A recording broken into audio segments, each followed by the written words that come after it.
Hi, welcome to Daily Readings with Pastor Nate. Today we're on Matthew chapter 2. If you haven't read it yet, please pause the video and read it in your favorite translation, or I'll include a link in the description below to an online version that you can read. Please do that now. Okay, I'm trusting that you've read it or have a really good memory of last time you read it. I'm not going to read the text, but I'm going to assume that you have, so let's move forward. Oh, there's a lot happening here in this chapter.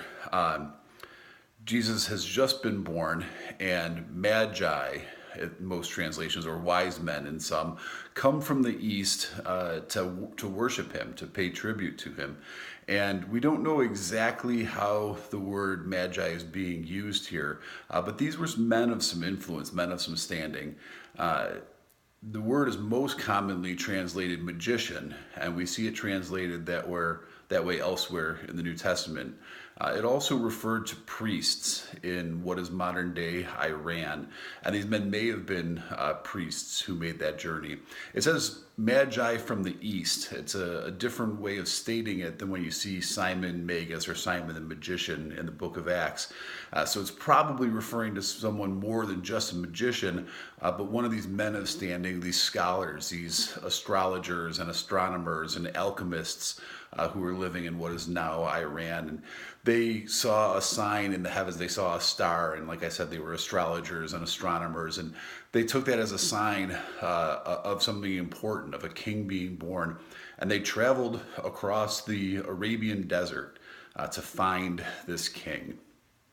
And it's important to note that reaction.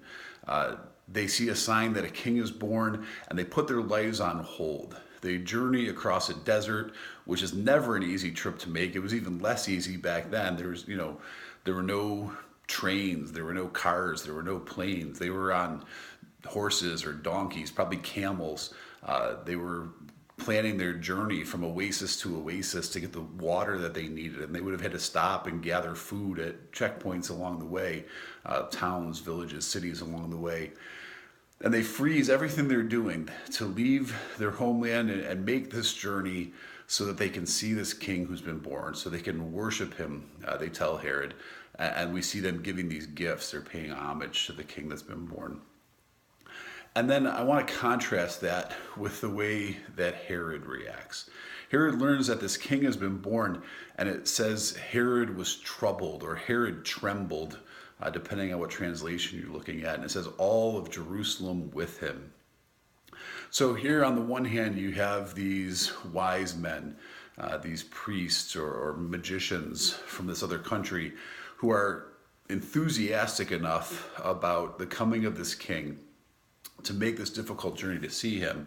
And meanwhile, back at home, the ruling powers of the day are trembling.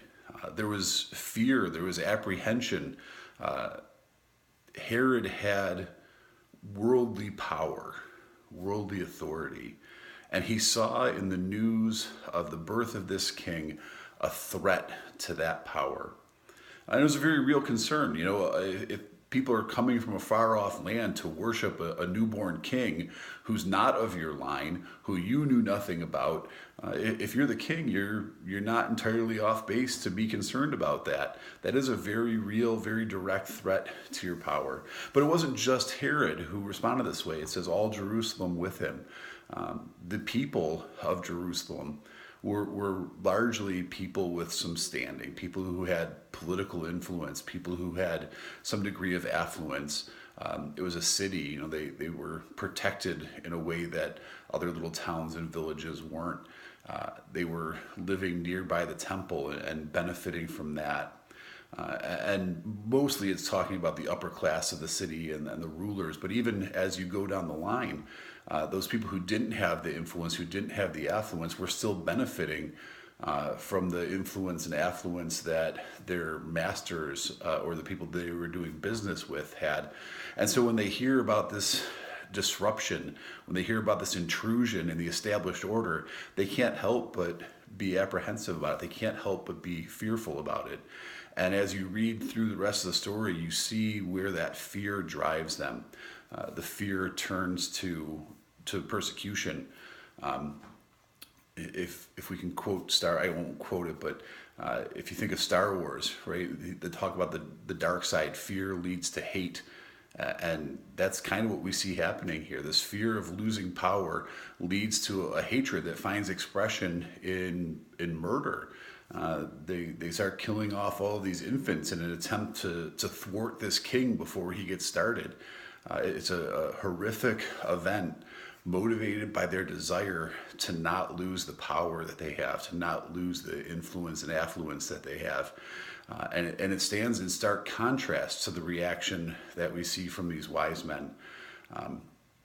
The story plays out, right? The wise men come and they accidentally alert Herod to what's happened, and they find Jesus, and they do bow down and worship, and they present the gifts to him, and they're warned to return home by another route, and that just angers Herod even more. He begins this infanticide. And Joseph is warned again in a dream. We looked in chapter 1. Joseph is told by an angel in a dream, and here in another dream, he's warned to leave. And so he takes his family and flees to Egypt.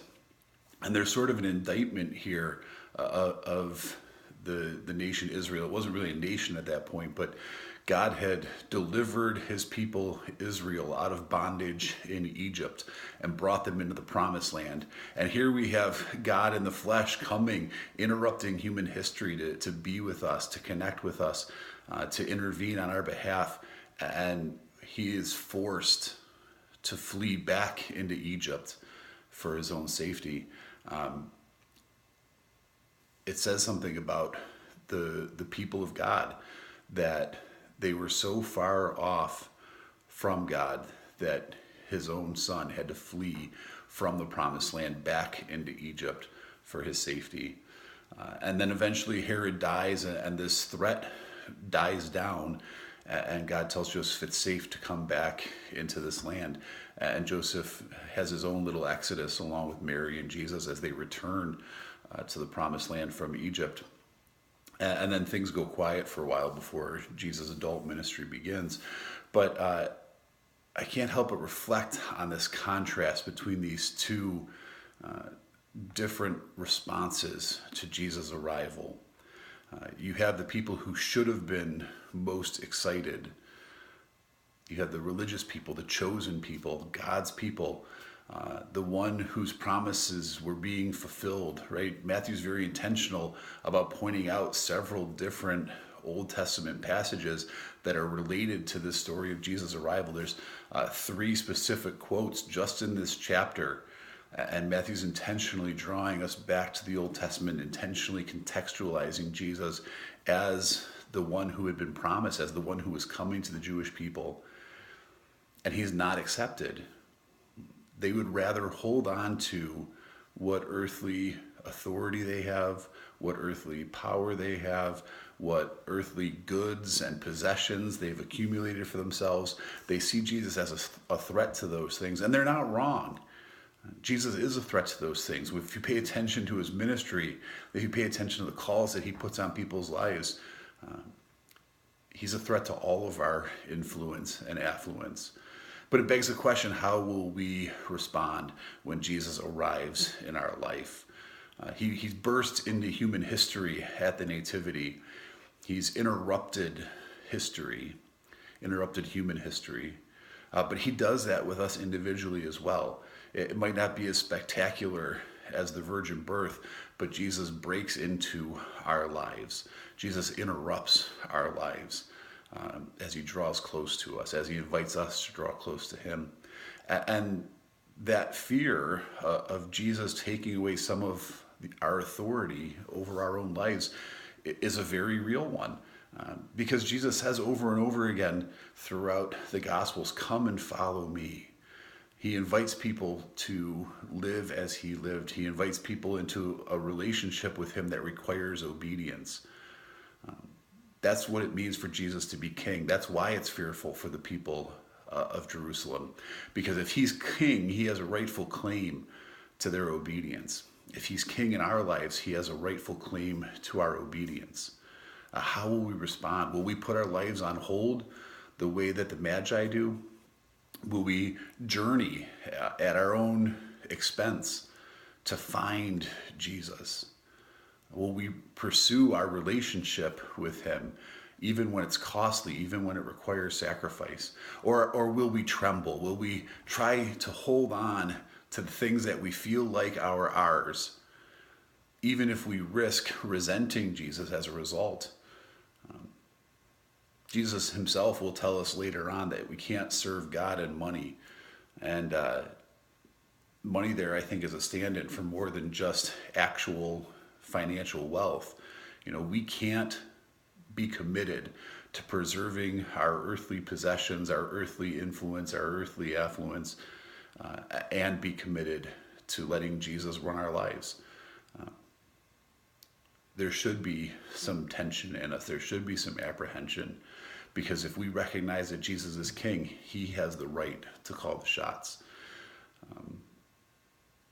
But he invites us into that. He invites us into a faithful, loving relationship. Do we have enough faith to believe that God is going to do what's good for us if we lay down our own authority, our own power?